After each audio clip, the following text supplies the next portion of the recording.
करने वाली महिला ने बताया कि वो एचडी रेवन्ना की पत्नी की रिश्तेदार हैं। वो रेवन्ना के बड़े बेटे सूरज की शादी के दौरान घरेलू काम में मदद करने के लिए रेवन्ना परिवार में आई थी, लेकिन बाद में वो यहाँ कुक का काम करने लगी। उन्होंने वहाँ 2019 से 2022 तक काम किया था। उन्होंने अपनी शिकायत में कहा है, मैंने जब काम शुरू किया तो वहाँ काम करने वाली अन्य 6 घरेलू सहायिकाओं ने बताया कि वो परजोल से डरती हैं। वहाँ काम करने वाले पुरुष सहायकों ने भी कहा है कि वो रेवन्ना और परजोल से डर कर हैं। जब भी उनकी एचडी रेवन्ना पत्नी भवानी घर पर नहीं होती थी तो रेवन्ना मुझे गलत ढंग से छूते थे।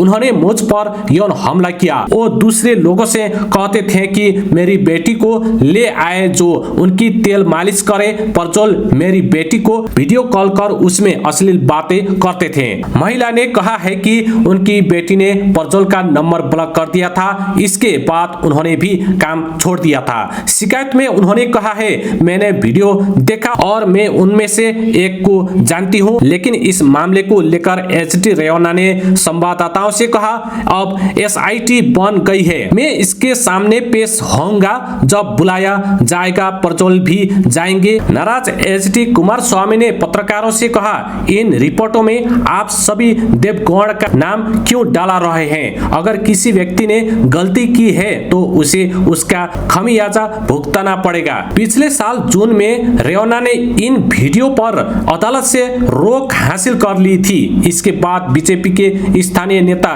देवराजे गौड़ा ने कर्नाटक बीजेपी अध्यक्ष बीवाई विजेंद्र को दिसंबर के पहले सप्ताह में पत्र लिखा था और मांग की थी कि परजोल रेवन्ना या उनके परिवार के किसी सदस्य को गठबंधन से उम्मीदवार न बनाया जाए। हालांकि बीजेपी नेतृत्व ने तय किया था कि एक बार गठबंधन में सीटों का बंटवारा तय हो जाए तो किसे उम्मीदवार बनाना है और किसे नहीं, एक गठबंधन सहयोगी पर छोड़ दिया जाए।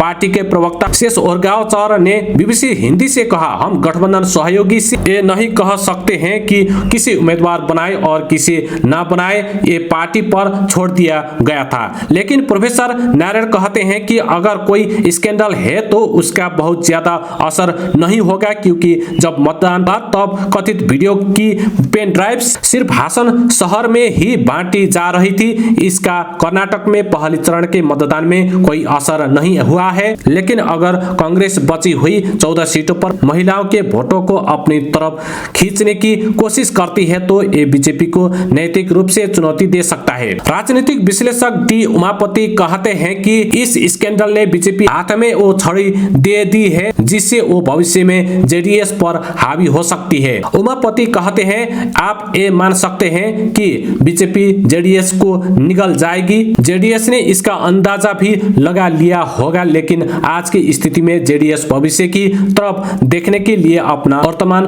बचाना चाहेगी।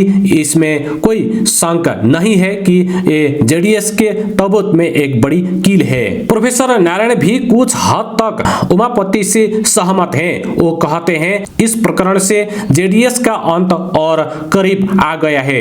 ये जेडीएस के बीजेपी से अलग होने का कारण बन सकता है और अगर ऐसा हुआ तो जेडीएस नेताओं में बीजेपी में शामिल होने की भगदड़ मच जाएगी। कायम है कि जेडीएस नेता एचडी देवगौड़ा तो जब तक जिंदा है वो अपनी पार्टी को टूटने नहीं देंगे, लेकिन अगर जेडीएस को कुछ होता है तो इसका मतलब यह है कि कांग्रेस की राजनीति दो ध्रुवीय रह जाएगी और बीजेपी के लिए बहुत हासिल करना अब ख्वाब नहीं रह जाएगा।